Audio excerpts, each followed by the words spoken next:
turasoma mu gitabo ca Nehemiya. Shall read the book of Nehemiah, Igice ni cyambere. chapter 1. Nehemiya igice ni cyambere. Nehemiah chapter 1. Murongo nuwa kane. Verse 4. Murongo nuwa kane. Verse 4. Haravuga ngo maze kumva izo nkuru ndicara ndarira mara iminsi mbabaye niyiriza ubusa sengera imbere y'Imana nyirijuru. Ndagira ngo subiremo. I want to repeat verse 4. Maze kumva izo nkuru ndicara ndarira mara iminsi mbabaye niyiriza ubusa sengera imbere y'Imana nyirijuru. Wahindura page mu gice ca kabiri, Chapter 2. murongo nuwa kane. Verse 4 again. Umwami arambaza ati hari icyo nsaba? Nuko nsaba Imana nyirijuru, maze nsubiza umwami nti niba umwami abikunze kandi umugaragu wawe kakugiriraho ubuhake, unyohereze i Buyuda mu murwa urimo ibituro by'abasogokuruza mbone kuwubaka. Gatandatu. Verse 6. Umwami yari yicaranye n'umwamikazi arambaza ati urugendo rwawe ruzaba urw'iminsi ngahe kandi uzagaruka ryari? Nuko umwami yemera ko ngenda dusezerana igihe. Noneho rero wasimbuka wajya ku murongo wa munani, ariko phrase ya nyuma, The last part of it. umwami arabinyemerera abitewe n'ukuboko kwiza kw'Imana yanjye kwari kundiho. Amen. Tuvuge ngo amen. Amen. Twongere cyane amen. Amen.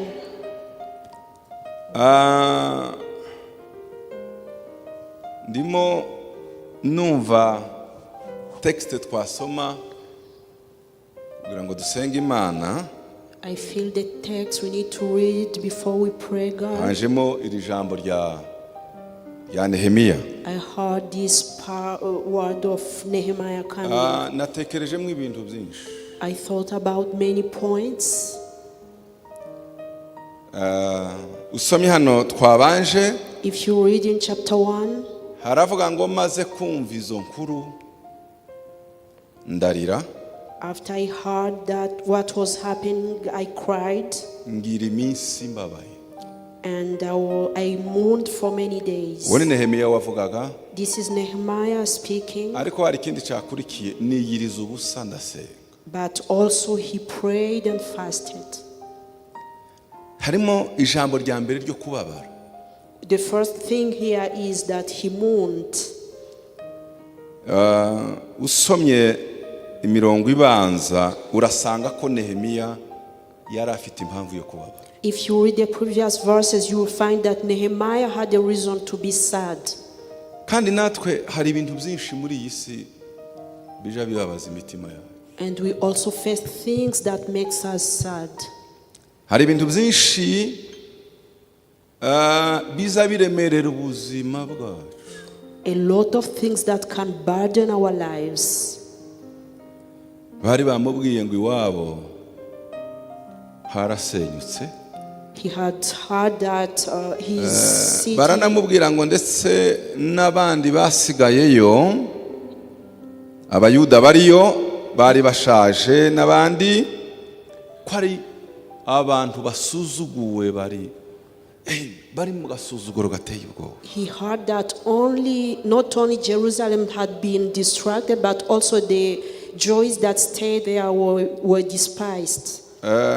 Dushobora kuba dufite ibintu byinshi biremereye ubuzima bwacu. We might have a lot of things that are burdening our lives. Kuko Nehemiya we yari afite ibyo. Nehemiah had this situation arababara. And he mourned. Jewe ntekereza ko hari impamvu nyinshi zatumye ababara. I think that there are many other reasons that could have made him mourn. Icyambere cyamubabaje. The first of them ni situation ifatika igaragara bamubwiye ihari. Was the real situation in Jerusalem. Agasuzuguro. They despised. Igihugu cyasenyutse. A country that was destroyed. Akareba abasaza n'abakecuru kuntu babashinyagurira. How people, his elders, were despised. Icyo ni kimwe cyababaje umutima we. That was one thing that was heavy on his heart. Ariko hari n'ikindi ntekereza cyababaje umutima we. Another thing that I think might have made him nyuma sad. Yo kumva ayo makuru n'ibibazo bihari. It's that after he heard what was happening, nuko nawe yisanze muri situation itagira ico yashobora gutanga nk'igisubizo. It was also that he found that he was in helpless situation. Urumva yari ibwami. He served at the king's kandi palace. Ari umuhereza wa vino y'umwami. He served the king, he gave him wine. Nta na musaza yakwegera byenda ati okay reka ngwaze ndebe ico nakora cyangwa se ngeyo nibura kubasura. His situation did not allow him to be able to do anything. Yumvise amakuru ari kure ababaje. He got the bad news. Ntatari bushobore kuyakoraho. He was helpless. Maze umutima urababara. And then his heart was heavy. Tuvuge ngo amen. Amen. Mwongere cyane amen. Amen. Arababara. He was really burdened. Buriya hari igihe uzuhura n'ikintu ariko ukaba nkugerageza. Sometimes you face a situation and you try to solve it. Uyu mugabo areba ukuntu abantu batakirya basaza bagowe bene wabo, akareba ukuntu yicaye mu mazu meza, akareba ukuntu hayanywa dive y'umwami, akareba ukuntu ari muri za palais z'ibwami, akavuga ubundi bibimariye iki kabisa. Nehemiah looked at his people suffering and he saw himself in the king's palace and he was like, how useful is it to me? The third thing that made him sad. Ndatekereza ko nubwo yari kugira initiative yo kuvuga ati reka ngerageze ndebe.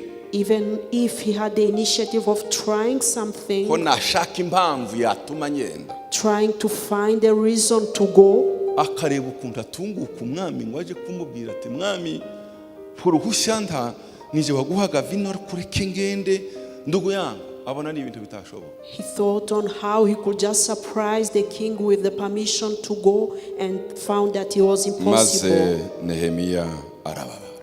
And then Nehemiah mourned. Kibazo cy'umusozi. A big problem before him. Araryama ntiyasinzira. He couldn't even sleep. Hari kikubabaje nawe mu mutima wawe? Do you have something that is heavy on your Hari heart? kiremereye mu mutima wawe? Is something burdening your Hari heart? icyifuzo ufite washaka igisubizo? Do you have a prayer request? Koni iyo ni intambwe ya mbere yabaye. That is the first step. Kandi buri wese azayinyuramo. And everyone go through this. Intambwe ya kabiri. And the second step.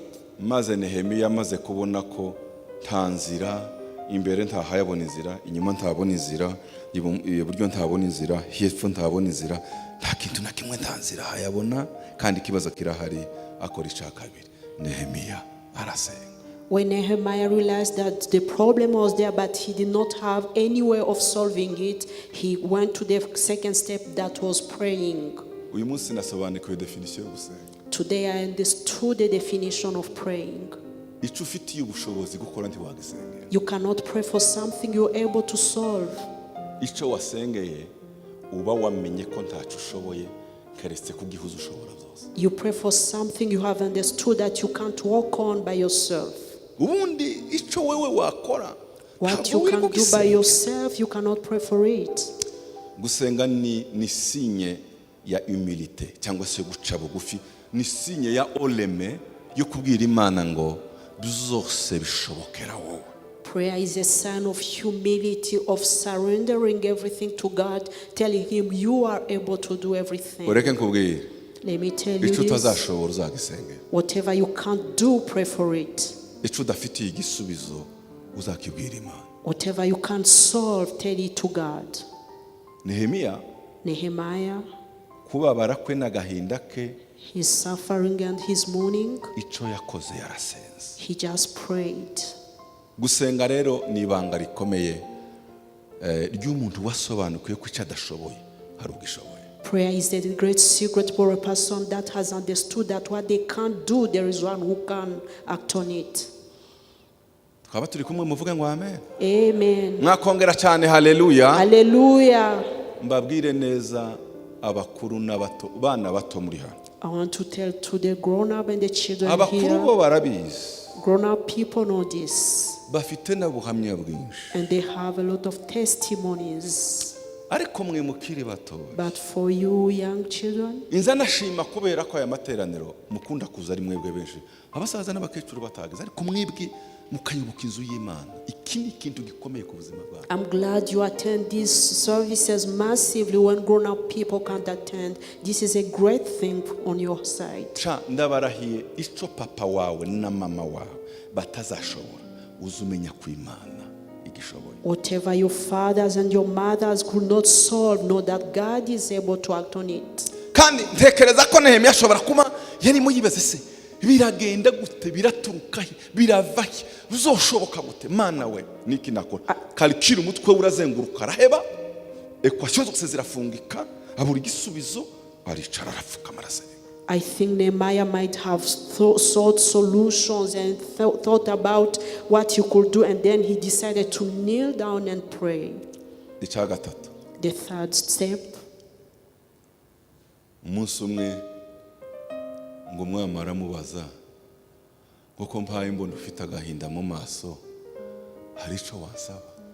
and one day the king asked him, I see on your face that you said, is there anything I can do for you? Ariko iri jambo narishuriwe mu kanya gatoya wacu. I understood this word very clearly. Murebe ukuntu Imana ari gitangaza. See how God is amazing. Uwari gusaba si usabye, uwari gusabwa ni usabye. The one who had the request did not speak, but the one who had the solution spoke. Sinzi niba murimo munumva. I'm not sure you understand. Muvuge ngo amen. Amen. Mwongere cyane haleluya. Amen. Uwari ubabaye waraye kwijoro kandi ari usenga ni Nehemiya.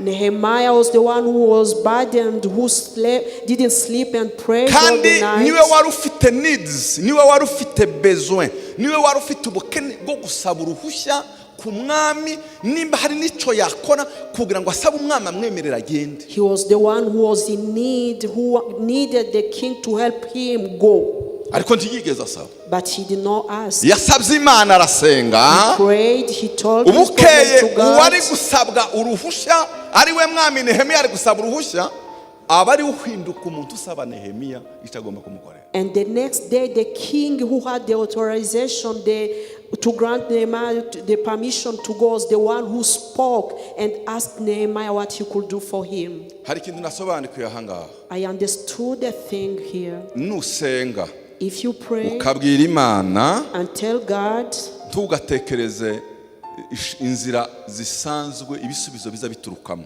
do not expect usual ways. Hari ibintu abantu bamenyereye iyo nja gusubizwa biza bituruka aha bikagenda gutya. People have their usual ways of waiting upon their Iyo answers. wasenze When you have prayed, Imana iziturutse ibisubizo mu nzira zitamenyereye.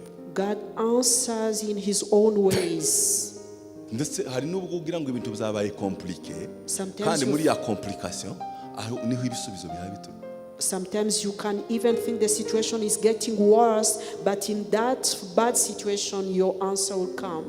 Noneho ukavuga nicyo gituma ijambo ry'Imana riza rivuga ngo baza batwita ngo ntituzwi naho turi ibirangirire, bakavuga ngo turabugofa kandi turi bazima, bakavuga ngo turabakene kandi dutungishije benshi. Afite inzira z'Imana, uburyo Imana izikora biteye ubwoba.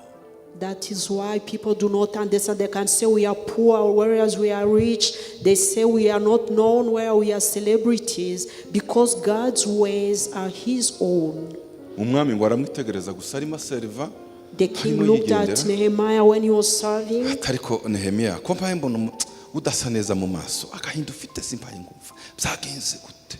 And he said, why is your face sad since you are not sick? What is agira ngo happening? ubwo atariko mwami we numvise amakuru atari meza gusa bambwira ngo iwacu harasenyutse abasaza barahari baragize atambo none hari icyo nsaba. And he said, I heard bad news that my cities are being distracted. And the king said, what can I do for you? What is your request? Inzira z'Imana iyo wasenze izidicisha ahantu udatekereza igisubizo kiza kiza utabyiteze. Nta kuntu Nehemiya yo kumva ko umwami ari wo wamubwira ngo gira icyo usaba tibishoboka. Keretse amasengesho yonyine yakorera. When you have prayed, God can use unusual ways. Nehemiah couldn't wait for the king to ask him what he needed. Uzi impamvu? Do you know the reason? Uzi impamvu? Do you know the Kiza reason? gihindura ibintu.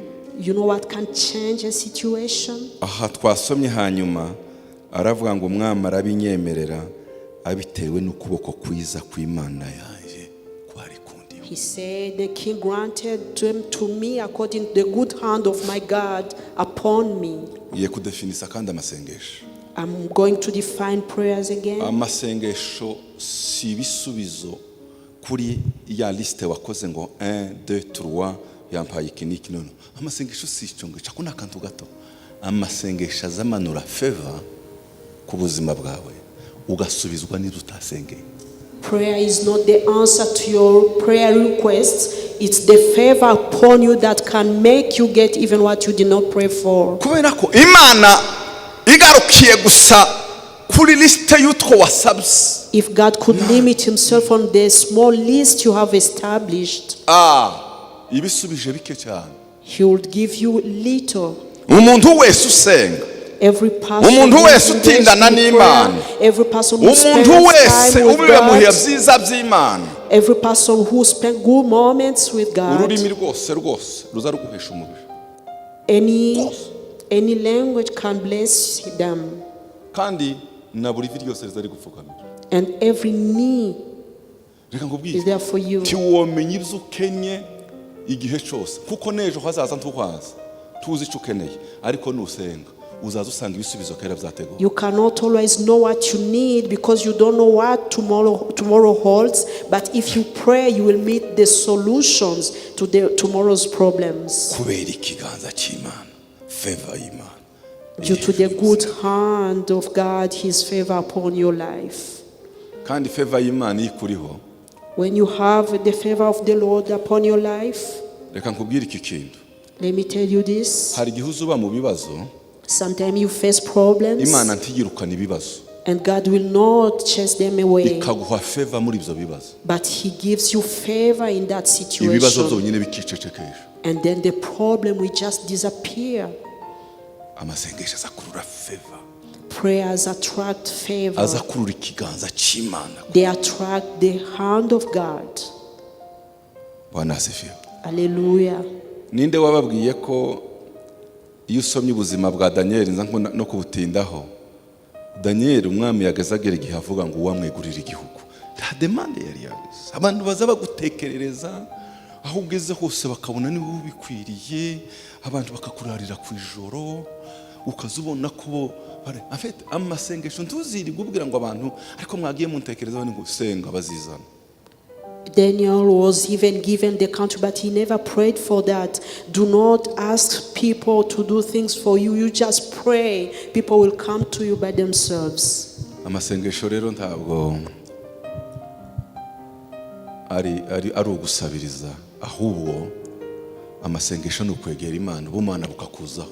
Ubumana iyo bukujeho ibindi bisigaye birikora. Praying is different from begging. It's getting close to God, and godliness will come on you, and then things will follow. Uzuza ushaka Imana, uhure n'Imana, wifuza Imana gusa. You come seek the Lord.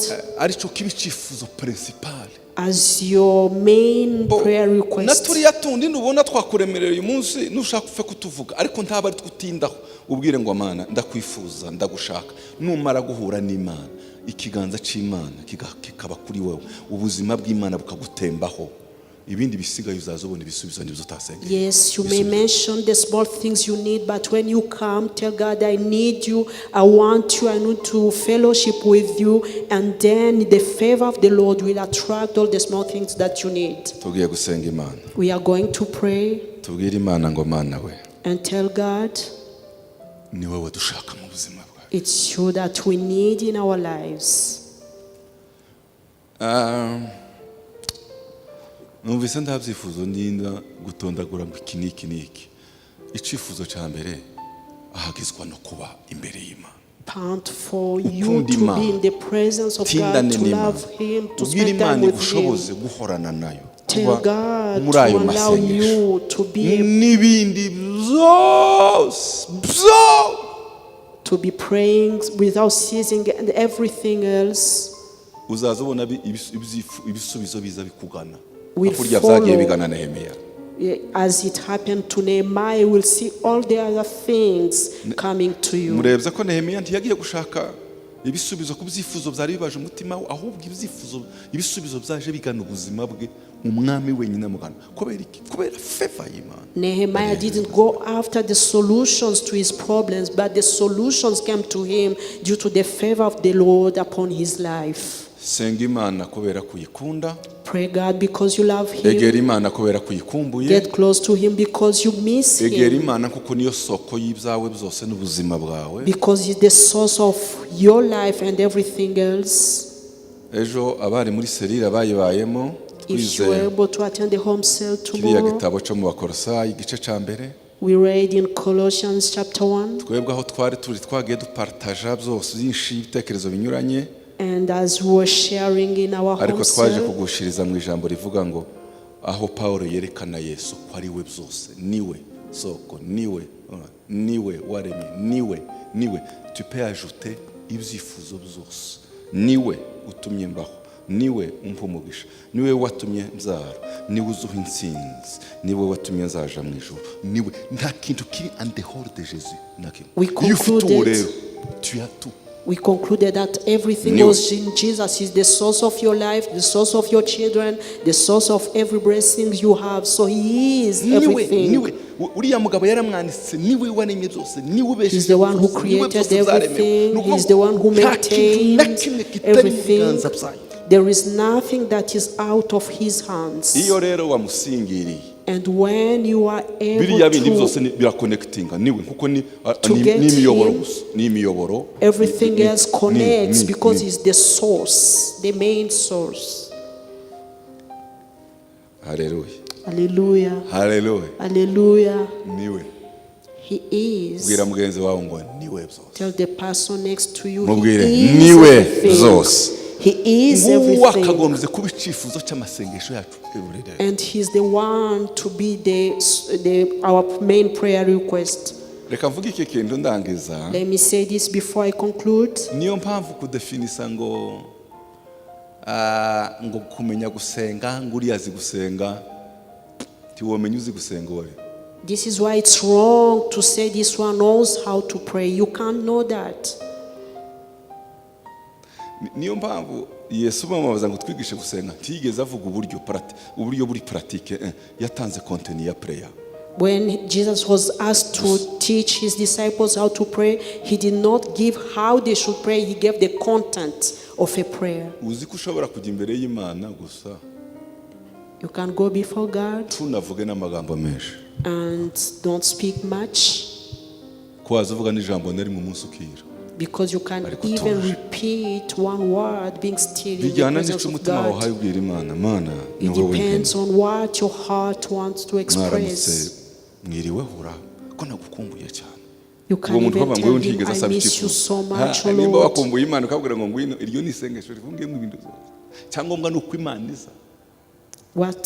What matters is the Lord to come. Dushaka Imana kuruta gushaka imigisha tuyivana Let's see God kandi izabiduha. more than the blessings he can give, because he Dufate knows za what mikoro, we need. Let the minota ya intercessors get the mirongo microphones, and during 30 minutes, kandi buri wese yisengera. everyone is going to pray for him, herself. Ukunigishije sinzi icyagufashije, sinzi nuko wahishuriwe. I don't know the revelation you got as I was speaking. Urasenga bijyanye nuko wari usanzwe usenga, icumuka guhishuriye kuganirije muri uyu mwanya. Pray according to what the Spirit just revealed to you. Mana data wa twese uri mu ijuru, ariko byose bizingiye muri iri jambo. But all is in this word. Ari indirimbo numvise inzamo, A song came on my mind. sinzi zenda abaririmbyi bashobora kuba batayizi, Maybe singers don't know it, ariko ndasaba mutunzi nzi ko ayizi ngira ngo but one of us who know it can, muri iyi minota umwe cyangwa ibiri, during 1 or 2 minutes, ririya jambo rivuga ngo Imana izisubiza buri kintu cyose mu nzira zayo iyo tubaye abanyamasengesho. the word says that God answers anything in his own ways when we pray. Kubera ko gutinda muri presence y'Imana kumanura favor y'Imana, Spending time in God's presence bring down his favor. kandi favor y'Imana ni agaseke karimo ibyo twifuza byose. And the favor of God is a basket that contains everything we need. Iyo favor y'Imana ikuriho, iby'umwuka urabibona, iby'ubugingo urabibona, n'iby'umubiri bibaho. When you have the favor of God upon your life, you get what is spiritual, emotional, and even physical. Favor y'Imana ni urufunguzo passe partout. The favor Iyo of favor the y'Imana Lord ikuriho, is a key that izikingura buri opens kintu. everything.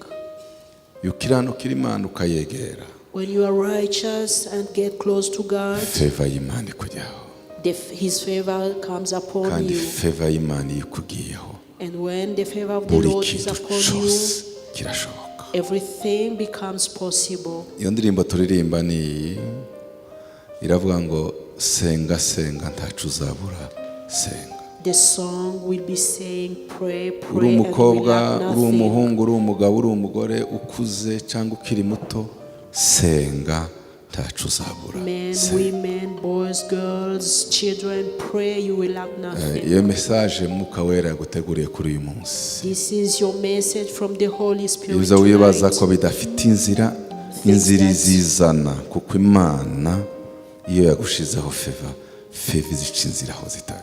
Even things you think are not possible, they will be possible because God's favor opens all ways. Turaririmba buhoro iyo ndirimbo, niturangiza dushima Imana dutahe. We'll sing and then thank God before leaving.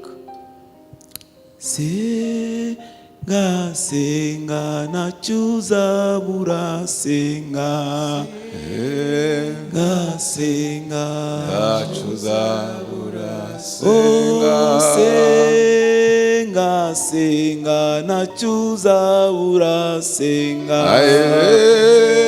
Senga senga ntacu uzabura, senga senga senga ntacyo uzabura, senga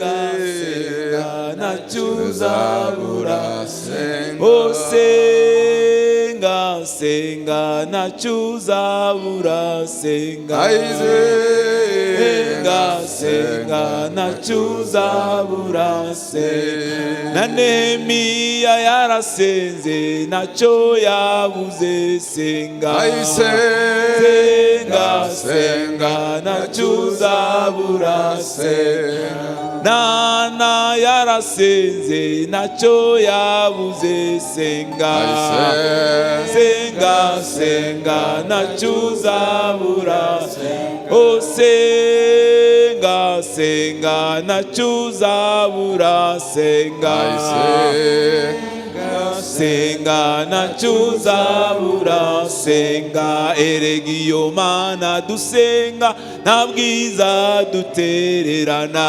eregiyo mana dusenga nta bwiza dutererana oh eregiyo mana dusenga nta bwiza dutererana na dusenga nta bwiza dutererana oh senga senga nachuzabura senga senga senga nachuzabura oh senga senga nachuzabura senga senga senga nachuzabura senga.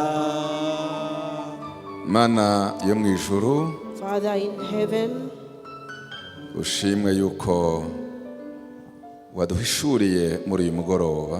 thank you for the revelation tonight, Wongeye kandi kutwibutsa for reminding us yuko iyo twakwegereye that when we come close to you, takitaza gishoboka. everything becomes possible. Favor yawe Your favor nico gisubizo ku bisubizo byose dukeneye. is the answer to all our problems. Uko ni isoko ibyara tuvomamo itembamo ibisubizo byose. It's the source that holds all the solutions. Kandi ntabwo urondora ku butoni, And you do not favor abakwegereye bose uko bangana. all those that came to you. Favor yawe yabatembyeho, Your favor has been upon bakira them, ubumana, and they receive kandi ubwo godliness, bumana bugenda bukingura imiryango yose. and the godliness opened Icyo all the dukeneye ni doors. ukugutunga, All we need is ibindi having you, byose birizana. and all the rest we follow. Duhereze gutinda ku birenge byawe, Allow us to spend time at duhereze your feet, gutinda muri presence to yawe. spend time in your presence. Temba ibiturwanya kugira ngo tureke kukwegera. Eliminate everything Kuraho preventing us inzitizi from zose coming close n'impamvu to zose you. Remove all the Satani challenges and azazana barriers zituma tujya kure yawe. that the devil brings Ariko in our lives umunsi to put us far twazamutse from you. tukarenga ibyo bibazo, Whenever we tukarenga iyo overcome misozi them, we overcome the idukingiriza mountains ubwiza bwawe na presence that yawe, prevent us from seeing your glory tugatinda and ku birenge presence, byawe, and spend time at your feet. tuzaba twakiriye umugabane utazashira. We will have received an eternal portion. Utwigishe guhora ku ishuri rya Mariya, Teach us to spend time uturinde on Mary's ishuri rya Marita, school and prevent us uhora from following udufasha Martha's example. gutinda ku birenge byawe. Help us to spend time and more time at Nehemiya your feet. yarasenze urasubiza, Nehemiah prayed Daniel and you yarasenze answered. urasubiza, Daniel prayed Eliya and you yarasenze answered. urasubiza, Elijah prayed Ana and you yarasenze answered. urasubiza, Anna prayed Daniel and you yarasenze answered. urasubiza, Daniel prayed Paulo and you yarasenze answered. urasubiza, Paul prayed and you Petero yarasenze answered. urasubiza, Peter prayed and you itorero rya mbere answered. ryarasenze Your urasubiza. church prayed and you answered. N'ubu iyo dusenze natwe ibyo dusabira byose bizasubizwa. And today as we pray will be Urakoze ku answered. mugoroba mwiza Thank waduhaye, you for this beautiful uduheze evening. guhora dusobanukirwa Give us to be kandi dutinda aho revealed twifuza, and to remain where dutinde you want cyane us aho to be. twifuza, Let's spend time where you want maze us to icyubahiro be, n'ishimwe bikomeze kuri so zawe. that all the glory and honor be Tuguhaye yours. amashi menshi, We tuguhaye applause n'impundu nyinshi you kukugira neza mu izina rya Yesu in the name Kristo. of Jesus. Amen. Amen. Amen. Amen. Imana ibagirire neza, May the Lord do good to you. genda utinde imbere y'Imana, Go and spend time before God. uzasa nayo, You will resemble Him, buri kintu cyose kizakumvira. and everything will be submitted to you. Imana ibagirire neza May God do good to mu you. izina rya Yesu. In the name of Jesus. Amen.